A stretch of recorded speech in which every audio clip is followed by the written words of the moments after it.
Lima, নয়ন, কেমন আছো তুমি? হ্যাঁ আমি তো ভালো আছি। তুমি ভালো আছো তো? আর তুমি হঠাৎ করে চলে আসলা, একটা ফোনও তো দিলা না। হ্যাঁ আমি তো ভালো আছি। আমি হঠাৎ করে চলে আসছি তোমাকে সারপ্রাইজ দেওয়ার জন্য। তোমার জন্য শাড়ি নিয়ে আসছি। তুমি কি ঠিকমতো খাওয়া দাওয়া করো? বাহ, তুমি আমার জন্য শাড়ি নিয়ে আসছো, খুব ভালো করছো। আর আমি অনেক খুশি হয়েছি। আর শোনো, তুমি এতদিন পরে আসছো না, তোমার জন্য আমি মাংস রান্না করব। ও আচ্ছা ঠিক আছে, তোমার যা ইচ্ছা তুমি তাই রান্না করো, বুঝতে পারছো? আর শোনো, তোমাকে নিয়ে কিন্তু আমি মার্কেটে যাব, বুঝতে পারছো? তুমি কিন্তু আমার সাথে যেতে হবে। হ্যাঁ আচ্ছা ঠিক আছে, আমি তো যাবোই তোমার সাথে। আচ্ছা ঠিক আছে, আমরা দুজনে এই মার্কেটে যাব। আর শোনো, মার্কেটে কিন্তু একটা সুন্দর ড্রেস আছে, ওটা কিন্তু আমাকে কিনেই দিতে হবে।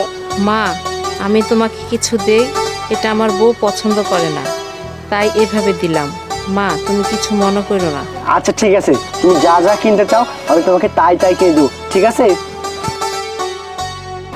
আচ্ছা ঠিক আছে, নাও ব্যাগটা নাও, যা কিনতে চাও সব কিনে দেবো। যাও ভিতরে যাও। আচ্ছা, কিন্তু এক মিনিট নয়ন, তোমার কাছে তো এরকম আরেকটা ব্যাগ ছিল, সেম ব্যাগ। কই না তো?